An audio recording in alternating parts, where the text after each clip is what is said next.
7 homens mortos em um ano. Uma mulher vivendo à margem da sociedade, armada com uma calibre 22 e um ódio que fermentou por décadas. Aileen Wuornos não foi apenas a primeira serial killer mulher amplamente reconhecida nos Estados Unidos. Ela foi o reflexo de um sistema completamente quebrado. Mas onde termina a legítima defesa e começa o prazer de matar? Prepare-se, porque hoje vamos dissecar cada detalhe da vida, dos crimes e da mente da Dama da Morte. Eu sou a Cass e sejam bem-vindos ao Dossiê do Mistério. Pega o seu café ou sua bebida favorita, senta bem confortável, aperta o play e me acompanha em mais uma viagem na mente humana.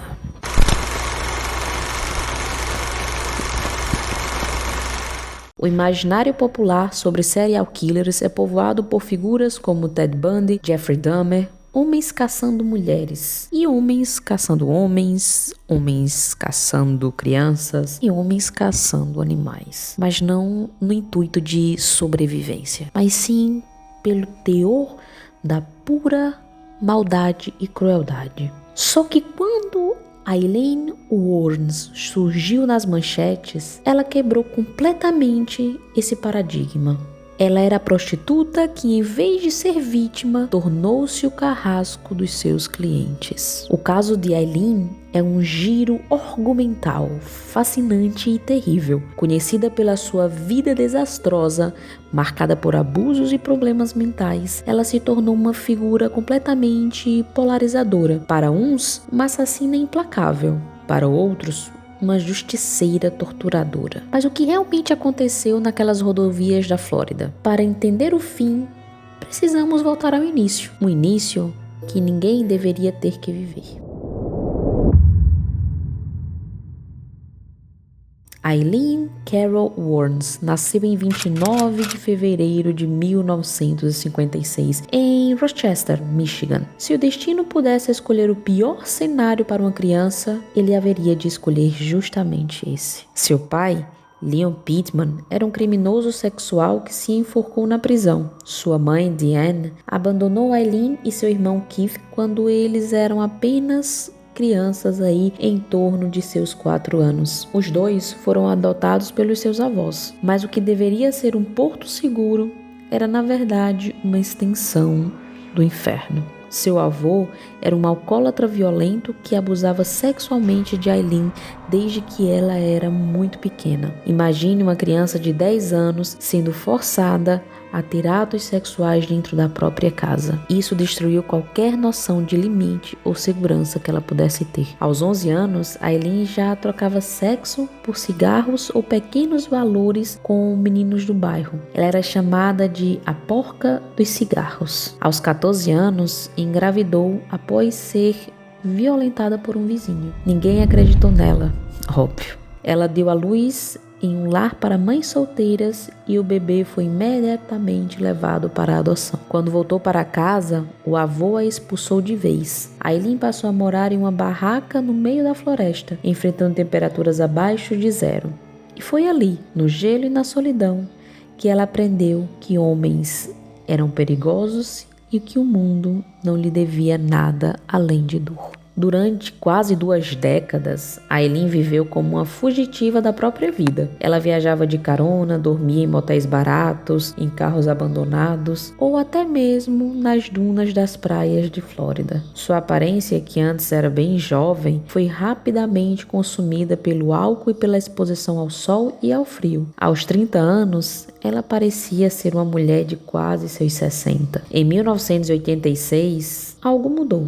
Foi em um bar de motoqueiros que ela conheceu Tyria Moore, que pela primeira vez Aileen sentiu que tinha alguém para amar, e principalmente alguém que precisava dela. Aileen assumiu o papel de protetora. Ela queria dar a Tyria uma vida estável, mas a única ferramenta que ela tinha era a prostituição nas rodovias interestaduais. Mas apesar de ser jovem, sua aparência fazia com que todos que a vissem achassem que ela era bem mais velha. E isso começava a pesar, porque os clientes estavam cada vez mais escassos e Aileen estava cada vez mais irritadiça e violenta. Ela começou a roubar seus clientes para compensar a falta de dinheiro. O ódio pelos homens, que antes era uma defesa silenciosa, estava se tornando uma força muito ativa. Ela começou a praticar tiro no bosque. Afinal de contas, ela já estava se preparando para o que iria acontecer. Agora, vem comigo, porque vamos detalhar a descida de Aileen ao abismo.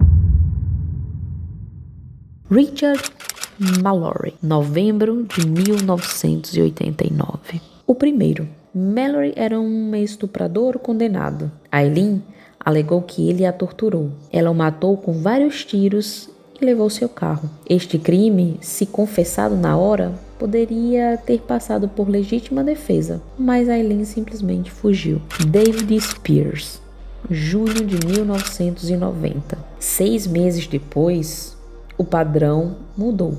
Spears foi encontrado nu no bosque. Aileen já não estava apenas se defendendo, ela estava executando e roubando.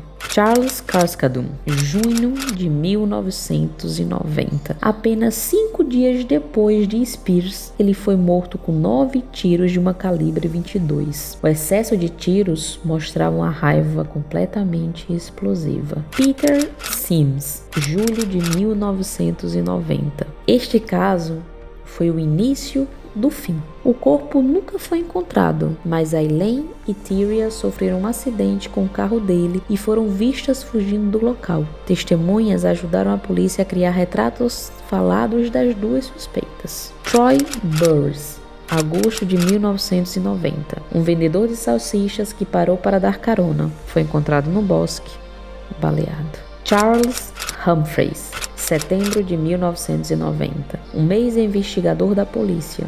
Ironicamente, ele tentou ajudar Aileen e acabou morto. Walter Dino Anthony, novembro de 1990. A última vítima. Seu corpo foi encontrado perto de uma estrada remota. A polícia da Flórida agora sabia que tinha um serial killer à solta, mas eles tinham uma teoria ousada. O assassino era uma mulher, o calibre 22, preferido por ter pouco recuo, e os retratos falados apontavam para a mesma direção. Aileen foi presa no bar The Last Resort em janeiro de 1991, mas a prova de que precisavam veio da forma mais dolorosa possível, através de Tyria Moore. A polícia convenceu Tyria a fazer chamadas gravadas para Aileen na prisão. Tyria, fingindo estar desesperada e com medo de ser presa, implorou para Aileen assumir a culpa. E Aileen, em um ato de amor quase incompreensível, confessou tudo para salvar Tyria, declarando, abre aspas, eu fiz tudo, Tyria não tem nada a ver com isso, fecha aspas. No tribunal, Tyria testemunhou contra ela. Aileen chorou ao ver a mulher que amava se tornar sua maior inimiga. O julgamento foi um caos completo. Aileen insultava o júri e os advogados. Ela foi condenada à morte 6 vezes. Durante esse período, surgiu Arlene Presley, uma fanática religiosa que adotou Aileen legalmente, mas que junto com o advogado Steven Glazer passou a lucrar vendendo entrevistas e direitos de imagem. Aileen estava sendo explorada até mesmo no corredor da morte. Nos seus últimos anos, Aileen Wuornos claramente perdeu contato com a realidade. Ela acusava a polícia de torturá-la com frequências de rádio e dizia que sua mente estava sendo controlada. Em 2001, ela desistiu de todos os recursos. Eu quero morrer, porque se me soltarem, eu matarei de novo. Eu tenho tanto ódio no meu coração que não consigo parar.